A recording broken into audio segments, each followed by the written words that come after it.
Bien, amigas y amigos, estamos de vuelta en No Se Diga Más Radio a través de Rumba 98.5. Pueden seguirnos a través de las redes sociales No Se Diga Más Radio en Instagram, No Se Diga Más RD en Twitter, y también pueden seguir en vivo y en video nuestra interacción en cabina a través de www.rumba985fm.com. Como les habíamos anunciado antes de la pausa, ya está con nosotros Igor Rodríguez, viceministro administrativo de la Presidencia. Viceministro, muy buenas noches, gracias por atender nuestra invitación. Bueno, muchas gracias, Alex, y darle las gracias a Karina y a Norisbel, que la veo que tienen una energía tremenda hoy lunes a esta hora. Pero tranquilo que no agredimos, somos tranquilos. Sí, ustedes tienen mucha energía. Viceministro, vamos a comenzar por el principio, ¿verdad? Por lo general y por lo obvio, y después vamos, ¿verdad? Recorriendo este camino del gobierno y de la política, y estoy seguro que va a ser una conversación muy agradable y que todos nuestros oyentes van a agradecer. Ustedes, evidentemente, cuando uno escucha viceministro administrativo y financiero, bueno, por ahí debe pasar absolutamente todo lo que tiene que ver con dinero del Estado y de la Presidencia de la República.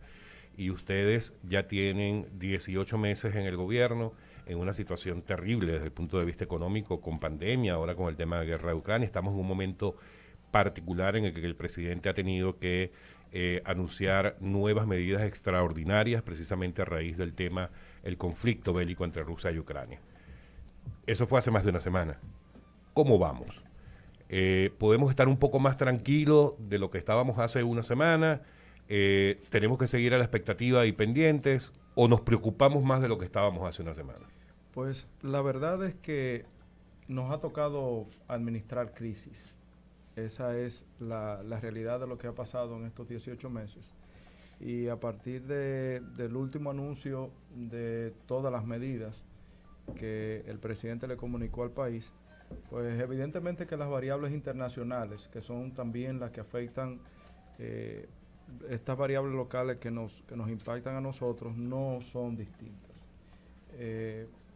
En situación normal, antes de que se desatara el conflicto entre Rusia y Ucrania, teníamos una incertidumbre enorme porque rebasamos un coronavirus que nos mantuvo a todos en nuestras casas, que luego, lógicamente, en el caso nuestro dominicano, en medio de un proceso electoral para colmo, dentro de los cuales también tuvimos un aborto de una de las elecciones, tuvimos que salir a un proceso de campaña para luego un proceso electoral y una toma del poder, cuando ya teníamos y recibimos un presupuesto agotado por el partido de gobierno de la época, que en sus intenciones de perpetuarse en el poder, evidentemente nos dejó a nosotros un presupuesto consumido.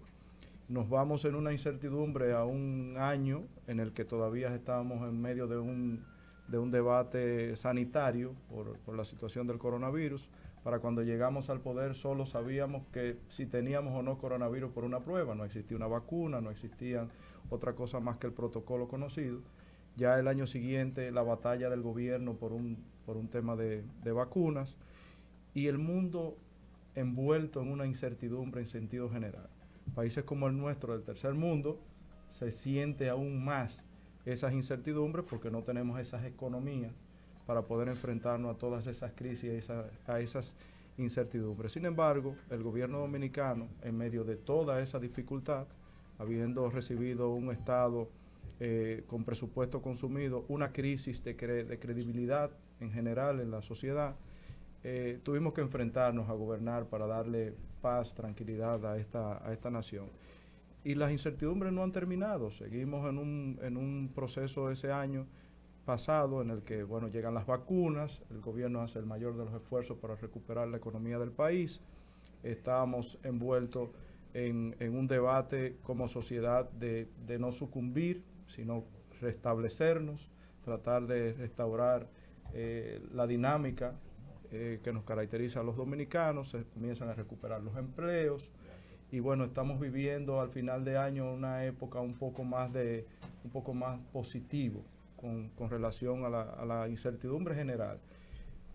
Sin embargo, comenzamos el año, ya hemos recuperado un poco el paso de las cosas, seguimos con, digamos, todas las crisis relacionadas con el efecto de la pandemia, con la especulación, con el tema de los precios, las alzas por elementos que nosotros no dominamos, como por ejemplo tema de fletes, la materia prima en sentido general, y esa incertidumbre que nos llevó a nosotros a comienzo de año a tomar medidas, porque la verdad es que las variables que se manejan o que se manejaban en ese momento como lo son ahora, no eran de dominio del Estado Dominicano. Un barril de petróleo que lo habíamos presupuestado en un monto para cuando comenzamos el año. Recordamos que el gobierno anunció que estaba en promedio por semana teniendo que subsidiar más de 500 millones de pesos solo por el hecho del consumo del combustible en la República Dominicana. La proyección para final de enero superaban los 2.000 millones de pesos, y cuando entramos en febrero con el precio del barril de petróleo, la proyección para esa época eran de más de 35.000 millones de pesos que tendría el gobierno sin presupuestar que buscar para poder enfrentar, no traspasarle directamente eso a los consumidores. Sin embargo, cuando todo parecía que esos problemas eran enormes, se desata una crisis en el mundo provocada por un conflicto armado entre Rusia y Ucrania, aún para empeorar más las cosas, porque son países productores de una materia prima que son base para muchas cosas en el mundo, pero especialmente la alimentación básica. Tú hablas de trigo, de sorgo, hablas de materias primas que son indispensables para especialmente los productos que más se consumen, sobre todo en naciones como la nuestra. Y encima de eso, países que tienen conflictos por petróleo, que son productores o tienen la incidencia económica sobre los que lo producen. Entonces, lo que era un barril de petróleo pensado en 40 y tantos dólares, que para el presupuesto del año pasado se pensó en una especie de colchón que nos evitara a nosotros entrar en una crisis en caso de que fuera muy inestable el precio del petróleo, porque variable que no dominamos, insisto, pues se disparó, y para la séptima semana del año, ya nosotros teníamos un barril de petróleo que superaba los $110, llegó a costar 124, 125 dólares el barril, y evidentemente que en sociedades como la nuestra, en medio de tantas incertidumbres que hemos vivido los últimos 2 años, eso fue una de las peores noticias. ¿Hemos superado eso? De ninguna manera. El mundo no lo ha superado. El conflicto entre Rusia y Ucrania se mantiene. Los precios están alterados en todas partes del mundo. El presidente de la República, su gabinete en sentido general, lo que está tratando es de mitigar el efecto que eso tiene sobre nuestro país, y hemos tenido que administrar una crisis muy severa en todo el sentido de la palabra, y lo peor de todo es que no podemos en el tiempo mirar cuándo eso va a tener una estabilidad. No podemos decir un fin, porque la verdad es que la humanidad no conoce eso, pero sí cuándo podríamos entrar en una especie de normalidad o de estabilidad en algo, porque ahora mismo tú no puedes determinar eso. Un precio de cualquiera de los productos, un precio de cualquiera de los insumos se torna insostenible porque incide mucha variable, oferta, demanda, y encima de eso conflictos en el mundo, en países que son incidentes en eso o que influyen en eso, pues evidentemente que nos pone a nosotros como país de tercer mundo en ánimo de superarnos en una situación difícil. Definitivamente les ha tocado gobernar en tiempos difíciles, y a propósito de estas medidas anunciadas por el presidente y de las que usted bien nos comenta, a mí particularmente me preocupa la sostenibilidad de las mismas, porque como usted dice, no sabemos cuándo esto se va a acabar. Mientras tanto tenemos estas medidas paliativas, pero ¿a qué tan largo plazo son sostenibles? Pues el presidente ha hablado de medidas y ha hablado de periodo de tiempo de cada medida, y eso es importante. Y también es importante que nosotros, los dominicanos en sentido general, tomemos conciencia del momento en el que vivimos. Si tenemos una situación como esta, no podemos dejarle todo el trabajo al Estado Dominicano, no podemos dejarle toda la responsabilidad al Estado Dominicano, porque creo que ya como familia en general todos tenemos la intención de normalizar un poco nuestras vidas. Venimos de un encierro, tenemos una incertidumbre económica, mucha gente perdió sus empleos. Es es una combinación de malestares que nos ha estado afectando, no solo a nosotros, pero bueno, hablamos de nuestra experiencia. Ahora, ¿cuánto puede durar eso en el tiempo? Es una respuesta que no la tiene el gobierno dominicano, no lo tienen los líderes mundiales, pero sí es algo con la que todos nosotros deberíamos tomar conciencia. Lamentablemente en esta situación no podemos todos los dominicanos tener el hábito del dispendio. Es algo que debemos no solamente verlo en el Estado, debemos verlo como familia, debemos verlo como ciudadanos. Y eso de alguna manera, en general, todo contribuiría a que eso pase. Ya como Estado, el presidente ha hablado de periodos de tiempo para medidas tomadas.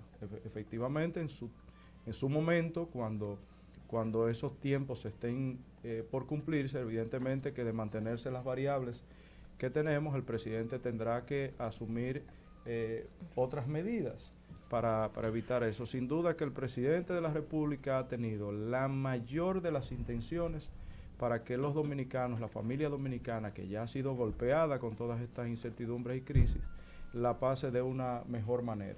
Viceministro, el 99% de la gente, del común de la gente, no tiene ni idea de qué significa un precio del petróleo alto, qué significa que es el conflicto, o sea, no tiene mucha idea de ese tema, o no tenemos la gran mayoría de los dominicanos.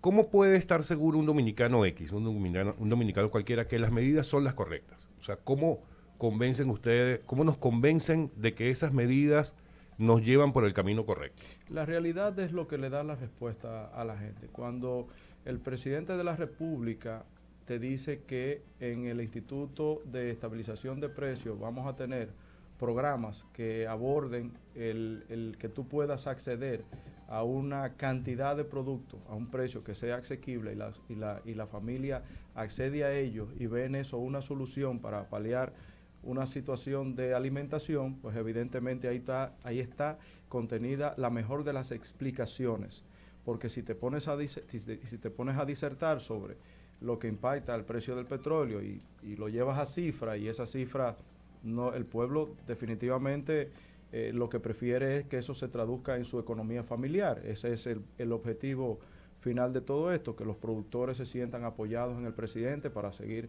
en la producción, que el pueblo pueda acceder a los productos básicos de una manera aún más económica, ampliar los programas sociales, que son unas de las medidas. Cuando el presidente accedió al poder o al gobierno, lo primero que hizo fue cumplir con su palabra de duplicar lo que ya existía como plan social. Ahora lo que está diciendo es que lo va a ampliar, que va a ampliar su base para que más personas puedan tener acceso a eso, y eso es lo que la población realmente entiende. Cuando eso se traduce en una economía, o se traduce en mí en un acceso que yo necesito para que no me impacte tanto lo que está pasando en la economía. Sabemos que es difícil entender por qué el subsidio. Traducirle directamente el precio significa que lo que compras hoy, por el valor que compras hoy un galón de gasolina, pues estaríamos hablando de que tú tendrías que pagar, del gobierno no hacer eso, probablemente hasta más de un 50% en dinero de lo que lo compras hoy. Y eso tiene un impacto para el Estado, porque tienes que salir a buscar un dinero para algo que no está presupuestado, pero también debemos tomar conciencia de que cada vez que consumimos un galón de combustible, y por eso la importancia de la conciencia en el uso de todos los recursos que tenemos en las manos, independientemente de que lo puedas pagar, le estás quitando la oportunidad al gobierno de hacer una inversión probablemente importante en otras áreas, y si lo pensamos de esa manera, probablemente de manera colectiva, de forma colectiva, todos podríamos hacer que el momento sea menos difícil de lo que ya realmente es. A mí me preocupan dos cosas. Eso que usted está planteando, o sea, es perfecto o se ve perfecto, pero ¿de dónde se va a sacar los recursos, por ejemplo, para subsidiar todo esto? Y la clase media, que al final del día yo entiendo que es una de las que más fuerte carga con todo, ¿cómo va a ser ayudada o beneficiada por el gobierno? Bueno, ¿cómo el gobierno logra las cosas? Tiene que hacerlo con sacrificio. Todos en el Estado, cada vez que vamos a tomar una decisión, en lo primero que debemos pensar es en qué tan eficiente es la inversión que estamos haciendo, el uso de los recursos que estamos haciendo y las restricciones que estamos tomando para que se generen los ahorros que eviten que tú tengas que buscar tanto dinero adicional al presupuesto que tienes. Si con el presupuesto que tienes puedes hacer una redistribución de los esfuerzos del gobierno y las decisiones que se toman, pues mucho mejor.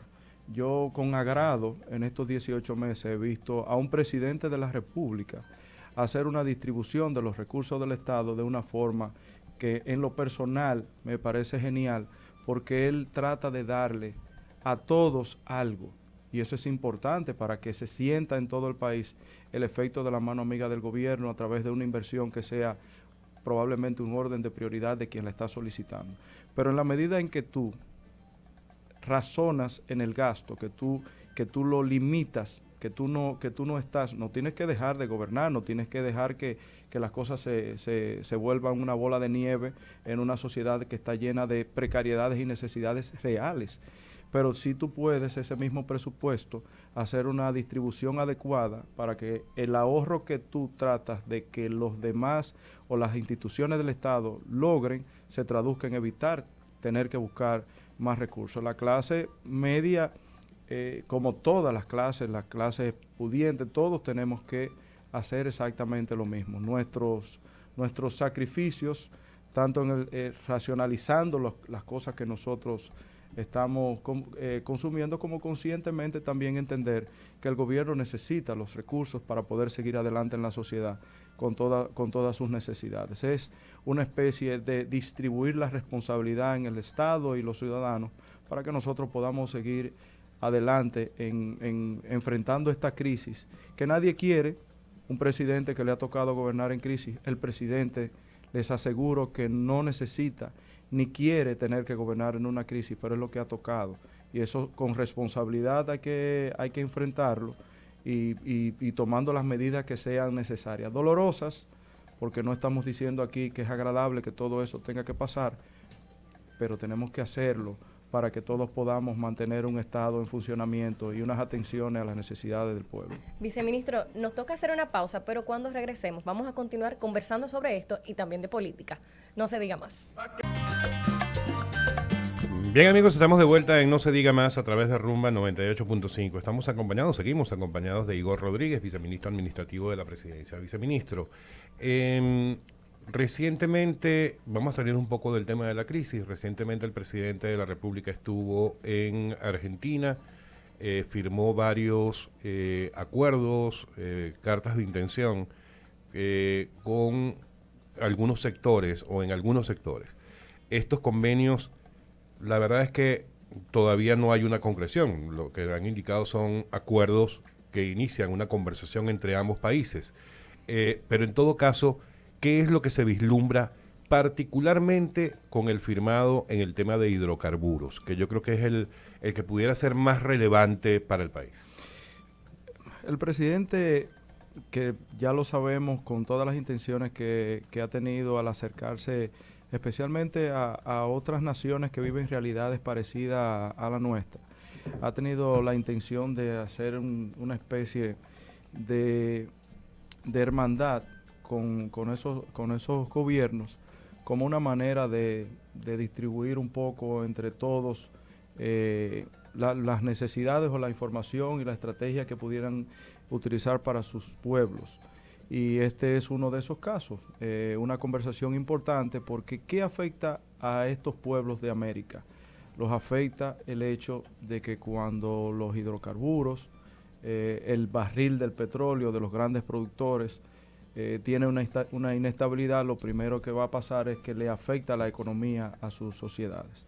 Y bueno, la idea de esto es que todos exploren cuál es la mejor manera de enfrentarse a eso y de qué recursos en cada uno de esos países disponen para hacer un intercambio de ideas, para no ser concreto en lo que ellos están planteando, porque oportunamente le comunicarán a sus pueblos de qué se trata puntualmente cada uno de esos acuerdos, pero básicamente de lo que se trata es de revisar cuáles recursos nosotros tenemos como nación, me refiero a todos los que se sientan en la mesa, y de qué forma nosotros entre todos podemos ayudarnos para mitigar un poco a nuestros pueblos las necesidades que tienen, porque no inciden. Si la República Dominicana dejara de comprar, por decirle algo, un ejemplo, el petróleo, que no va a pasar, pero si dejara de hacerlo, eso necesariamente no va a incidir en lo que pasa en general con el precio del barril de petróleo, porque otros tendrán necesidades, tendrán los recursos y simplemente lo tomarán.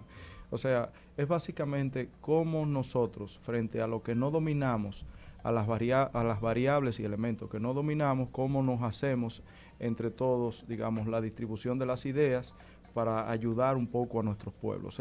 Eso está pasando con esto de este viaje y ha estado pasando con los otros intercambios que ha hecho con otros países hermanos. E incluso hemos recibido aquí visitas de otros presidentes, los recibimos en Puerto Plata y se hablaron de otros temas que más bien es buscando la manera de intercambiar de qué disponemos para que nuestros pueblos se beneficien mutuamente. Bueno, muy bien. Vamos a entrar en materia. Vamos a tener que ir, pero antes de entrar a la política, y vamos a introducir la parte política con el tema de las reformas. El presidente desde su campaña fijó su posición con respecto a la necesidad de institucionalizar de nuevo o reinstitucionalizar el país. Y habló de una serie de reformas que iban a ser necesarias empezar a discutir una vez que él llegara al gobierno. Hace poco hizo un planteamiento de 12 reformas, bueno, ya hace, no tampoco, ya hace algunos meses planteó originalmente 12 reformas y las llevó al Consejo Económico y Social, al CES. Entre esas reformas estaba la propuesta de reforma constitucional. Y todos sabemos que recientemente, cuando se activó la discusión sobre el tema de reforma constitucional, los partidos de la oposición, PRD, Fuerza del Pueblo y PLD, se pararon de la mesa y dijeron que no era el momento, que aquí había cosas más importantes que hacer, como el precio de los productos de la canasta básica, etcétera, etcétera. Eso se paró allí. El presidente dijo, bueno, está bien, no lo tratamos en este momento, hay futuro para ese proyecto. ¿Qué está ocurriendo en este momento? ¿El presidente se va a dejar vencer por la oposición en este caso? Los que conocemos el actuar del presidente de la República sabemos que él no es un hombre de vencerse en los temas que son importantes para el país. Entendemos que hay una clase política que no querrá que esas cosas se conversen, pero la intención del presidente de la República y en este caso de los que han colocado eso sobre la mesa es darle las garantías que necesita la Constitución de la República y necesitamos nosotros como sociedad para poder continuar con una Constitución que sea fuerte. El tema es que probablemente quienes se están parando de la mesa, que deberían volver a sentarse en ella para que le demuestren al pueblo lo contrario, lo están haciendo en función de la experiencia que ellos quisieron administrarle a la Constitución de la República, que no es este caso. Nosotros los dominicanos necesitamos una Constitución que le garantice al Estado sus derechos, al ciudadano le garantice sus derechos, no una Constitución que la podamos estar tocando porque me conviene un tema determinado. Han tomado muchas cosas, muchos elementos como ejemplo de lo que ellos entienden que podría ser, pero a nadie le consta. Lo que se quiere es tener una Constitución de la República que sea absolutamente blindada, respetada, que no sea un instrumento para tocarlo cuando me convenga. Y dentro de todas las cosas está el tener una justicia lo suficientemente independiente dentro de todo el proceso para que nosotros nos evitemos el que está en el turno tome las decisiones en sus manos. Necesitamos un Estado fuerte, con verdaderas instituciones. Entonces debe todo el mundo volver a la mesa de la conversación. Eso es lo que caracteriza al mundo libre, eso es lo que caracteriza a una democracia, que todos los que representan diferentes intereses se sienten. Y dejemos de ver fantasmas, que nos sentemos realmente a conversar de qué es lo que nos conviene a nosotros como Constitución. Pero mira, en ese mismo tenor, yo tengo una pregunta que me parece idónea en este momento, porque justamente hace aproximadamente 2 años, 2 años, no 3 años, cuando Danilo Medina quería hacer aquella reforma, el presidente Luis Abinader, el expresidente Leonel Fernández y todos se opusieron tajantemente a que en ese momento se modificara la Constitución. ¿Por qué en aquel momento era malo y en este momento es bueno? Pues no necesariamente porque fuera malo o bueno, sino por el momento en el que nosotros estábamos como sociedad. No se interpreta igual hoy revisar una constitución con todos los elementos sentados sobre una mesa discutiendo sobre ella sin que nadie se imponga o con una agenda separada, sin mirar fantasmas, a un momento en el que nosotros todos estábamos claros de que había una segunda agenda. Y eso en ese momento, en esa época, era lo que se respiraba. Hay un momento hoy en el que los dominicanos hemos pasado por muchas dificultades que la hemos hablado ya, y lo que necesitamos es una paz institucional como nación para que nosotros podamos seguir adelante. Se han mencionado muchos factores que van a tocar la parte electoral, y esos elementos, la verdad es que no nos unen. Viceministro, el otro día conversamos con José Dantes a propósito de este tema de la reforma, y él mencionaba que desde el PLD no estaban de acuerdo precisamente porque no era el momento. Este contexto que ustedes quieren utilizar con esta crisis económica y esta crisis que hay a nivel internacional. Entonces, el momento me parece que no es nunca. Bueno, es lo que podría cada sector interpretar, pero la verdad es que si lo que estamos hablando es de una crisis, queremos fortalecer la institucionalidad de un país, es el momento adecuado. ¿No hay otros métodos que no sea, pues, modificando la Constitución? Bueno, depende de la decisión que vayas a tomar. En la Constitución Dominicana hay elementos que de otra forma tú no lo puedes hacer. No lo puedes hacer por un decreto, no lo puedes hacer porque si de eso se tratara, pues evidentemente, probablemente no estaríamos sentados en una mesa de conversación. El Estado, el gobierno, el presidente de la República ha querido que la sociedad participe como debe ser. Es lo correcto. Y si tienes una opinión disidente, pues está bien. Y si te quieres parar de la mesa, la democracia te lo permite. Pero el pueblo lo que realmente necesita es que se converse y que comiencen por los puntos que los unen. Si es que hay alguno que lo desune, pues que sea al final, para que nosotros logremos fortalecer nuestro instrumento magno, que es la Constitución de la República, y no lo estemos tocando porque en un momento determinado, en una coyuntura, nos conviene. Eso debería ser sagrado y debería tener un contenido que represente a todos los dominicanos en todas las instituciones, a través de todas las instituciones que nos dirigen. Lo que le decía yo en lo personal a Dantes en su momento, creo que fue Dantes que se lo decía, que si no era más lógico mantenerse allí y discutir lo que ellos, o tratar de impedir lo que ellos dicen que va a ocurrir, porque ellos dicen, no, es que hay una agenda detrás. Bueno, pero mantente en la mesa discutiendo, te están dando la oportunidad para discutir, trata de impedirlo desde la mesa. Pero pararte de la mesa es como... O conversa lo que los unen, porque no necesariamente, si hay una intención de agenda diferente, va a florecer. Lo importante es que se converse sobre esos elementos que nos unen. Por eso el pueblo toma esas decisiones en un momento determinado. Se cansa de que alguna clase, cualquiera que sea, en este caso la política, se cansan de que no se puedan incluso sentar en una mesa. Lo que pasa es que también, y aquí voy a decir algo con lo que Karina va a estar de acuerdo porque lo dice todos los días. A ver.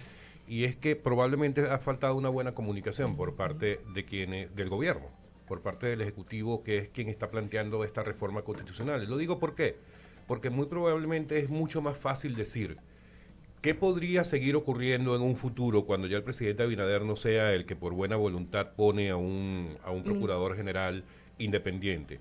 ¿Qué pasaría si no se logra efectivamente el cambio de la Constitución que él está proponiendo para blindarla y para que el Ministerio Público sea realmente independiente? Usted me lo puede decir. ¿Qué es lo que pasaría una vez que el presidente Abinader entregue el poder y ya Miriam Germán no sea la Procuradora General? Seguirá siendo, como lo establece la Constitución y las leyes, una decisión del Ejecutivo del momento. Si ese Ejecutivo del momento tiene el perfil del presidente hoy de la República, pues evidentemente querrá que haya una justicia independiente, porque es lo que le conviene a la sociedad. Pero si no tiene ese perfil, como lo hemos tenido anteriormente, entonces lo que vamos a tener es una institución que va a ir dirigida por las decisiones que tome ese ejecutivo. ¿Qué quiere la sociedad? ¿Quiere el perfil del que decide sobre la justicia o quiere el perfil de una justicia del que quiere una justicia independiente para que pueda tener el pueblo sus derechos garantizados? Es un tema de qué es lo que conviene, nos conviene como sociedad. Y ahí estaría contenida la respuesta. Si yo le preguntara a ustedes, ¿qué prefieren? ¿Un presidente que domine y manipule la justicia en la República Dominicana o quieren que haya independencia en la justicia? ¿Qué ustedes responderían? Y si la mayoría responden por una de ellas, si la mayoría de ellas responden por eso, los partidos políticos que se deben a la gente y que se deben a la lógica de una continuidad en el Estado, tienen que sentarse en la mesa y conversar sobre eso. Porque el pueblo en mayoría hoy lo que está pidiendo es que se sienten a conversar de las cosas que nos unen, no de aquellas cosas que son un fantasma que tú no puedes determinar, que no puedes demostrar. Entonces es una responsabilidad de los partidos políticos, de sus líderes, hacerle caso al sentimiento general de la gente, que está pidiendo tener un Estado más transparente, que está pidiendo tener un Estado, una sociedad con mayores niveles de garantías. Eso es lo que pide la gente, eso es lo que quiere la gente. Que no haya corrupción, que no haya incidencia, que no haya una aplicación de fuerza, impunidad, que es una de las cosas que se buscan en tener una justicia independiente. Y si la mayoría del pueblo quiere eso, pues están los políticos, yo diría que obligados a sentarse en la mesa del diálogo y darle a este país lo que le está pidiendo a gritos en mayoría. Me gustaría que pongamos el foco de la conversación ahora en lo que está pasando a lo interno del PRM a propósito de la convención de delegados. ¿Cómo va este proceso? Pues el proceso va muy bien. Nosotros, 7 años de fundación, todo el mundo sabe que tuvimos que tomar una decisión muy difícil hace 7 años de abandonar la vieja casa, una institución con una historia que para defender la democracia de la República Dominicana ha tenido que derramar muchas lágrimas, pero también mucha sangre, porque no olvidemos que cuando este país necesitaba tener su libertad, nosotros fuimos capaces de enfrentarnos a imperios en momentos determinados para nosotros tener la libertad de la que hoy disfrutamos, y ha sido un proceso muy doloroso en el camino que desafortunadamente, precisamente por esa situación de no tener una justicia que fuera dominada por la independencia, sino que vivíamos en una decisión que tenía que ver de otras latitudes, no pudimos garantizar la vida democrática del PRD, nuestra vieja casa, y tuvimos que formar un PRM hace 7 años. Hace 4 años se dio una convención que dio como resultado a nivel nacional a los presidentes José Ignacio Paliza y secretaria general a Carolina Mejía. Un proceso que fue ejemplar, que lo vivimos y que hizo que tuviéramos una dirección política a nivel nacional, que luego esa dirección política encabezada por ellos y otros muchos compañeros con un valor y con un nivel político importante, provocaron que en aquel momento el candidato presidencial Luis Abinader se convirtiera en el presidente de la República. Hoy tenemos un miembro del Partido Revolucionario Moderno que es el presidente de la República. Han pasado 4 años desde ese proceso y ahora toca hacer un proceso para la convención del partido. El partido en la modificación a los estatutos aprobó que existían 3 formas, que son legales, legítimas y democráticas. Una de ellas es la del voto directo, una la de asamblea de delegados y otra la de dirigentes. El partido le encargó a una comisión que diera un informe sobre lo que entendía que era lo mejor para eso y decidió que fuera de delegados y se la propuso a la comisión ejecutiva, quien a su vez tendrá que pasarla al organismo que, convocando a todos los delegados, apruebe finalmente el método que se va a escoger, la ruta crítica y demás. El partido está en un momento en el que han pasado 4 años desde su convención. Cuando esas autoridades ganaron, el partido, todos recordarán que tenía un 16%, hoy marca más de 45% como marca, o sea, es además de todo el partido más grande del sistema político de la República Dominicana y el partido oficialista. Y hoy nos toca hacer ese proceso. Y nosotros, los que hemos atravesado todo este camino en la línea del frente de batalla, lo que queremos es que todo transcurra de la mejor manera posible. La democracia no es la que yo interpreto, la democracia es lo que es. Esos son los 3 métodos aprobados en los estatutos de nuestro partido. Se escogió uno y ese es el que vamos a utilizar para nosotros hacer una convención del partido en las fechas que decida el partido, y queremos que eso suceda bien, porque necesitamos un partido tranquilo para que el presidente pueda navegar tranquilo en este recorrido de tanta inestabilidad externa que lo afecta, y que de ninguna manera podrá ser un elemento que pueda generar alguna distracción. Nosotros estamos haciendo todo el esfuerzo para que las cosas pasen bien, dándole toda la información a todos los compañeros y a todas las compañeras del partido a nivel nacional para que entiendan la importancia de mantener la unidad partidaria. Esa unidad partidaria, ese esfuerzo, ese sacrificio fue lo que nos trajo aquí, al lugar en donde estamos hoy. Evidentemente que quedan muchísimas cosas importantes que nosotros queremos hacer para esta sociedad, pero el partido político es la zapata que ha creado todo esto que nosotros hemos logrado hasta esta fecha, y de ninguna manera nadie, absolutamente nadie a nivel nacional, miembro de este partido, puede tener otra intención que no sea la de un éxito total de este proceso que el partido está organizando para que haya una continuidad en la democracia interna del partido y que sea traducida también a la sociedad. Viceministro, usted se gastó todo el tiempo y nos dejó como 25 temas de los que no hablamos. Somos vecinos, si usted quiere yo puedo volver en cualquier momento. Muchas gracias por haber atendido a nuestra invitación del día de hoy, el viceministro administrativo de la Presidencia, Igor Rodríguez. Muy buenas noches. Muchísimas gracias por la invitación. Karina Norisbel, se nos fue el tiempo. Despedirnos ya. ¿Será Y hasta el lunes mañana? se nos fue como rapidito. Ah, ¿viste? Tan- Así será la semana completa. Espero que sí. Amigos, no se diga más. Bye, bye.